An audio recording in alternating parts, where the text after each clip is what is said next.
దెయ్యాలు ఉన్నాయా లేవా అని ప్రశ్నిస్తే కొందరి నుంచి ఉన్నాయని, మరికొందరి నుంచి లేవనే సమాధానాలు వస్తూ ఉంటాయి.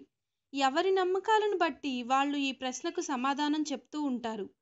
కానీ పశ్చిమ బెంగాల్ రాష్ట్రంలోని ఓ మారుమూల గ్రామంలో ఒక ఆడదెయ్యం ఉందని అక్కడి వాళ్ళు బలంగా నమ్ముతారు. తమను భయపెట్టి కొందరి మరణానికి కారణమైందని భావించిన ఆ ఆడదెయ్యం గురించి అధికారులకు ఫిర్యాదు చేశారు. కొందరు పోలీసు అధికారులు ఆ ఆడదెయ్యాన్ని బంధించారు కూడా.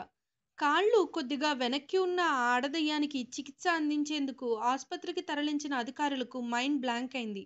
గ్రామస్తులు ఆడదెయ్యం అంటే ఎవరో ఒక ఆడమనిషిగా భావించి ఆమెను ఆసుపత్రిలో చేర్పించిన పోలీసు ఉన్నతాధికారులు, వైద్యులు చెప్పే విషయాలు తెలుసుకుని షాక్ అయ్యారు.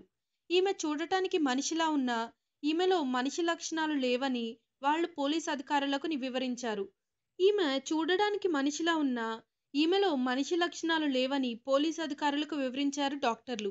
ఈ మనిషి ఆహారం తీసుకుని కొన్ని నెలలు గడిచిపోయిందని, అయినా ఆమె శరీరంలో ప్రాణం ఎలా ఉందో తమకు కూడా అందుపట్టడం లేదని వైద్యులు స్పష్టం చేశారు.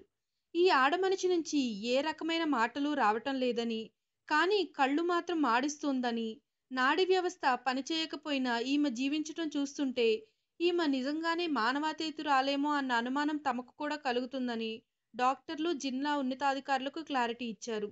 అయితే ఆ ఆడమనిషి విషయంలో గ్రామస్తుల వర్షన్ మరోలా ఉంది.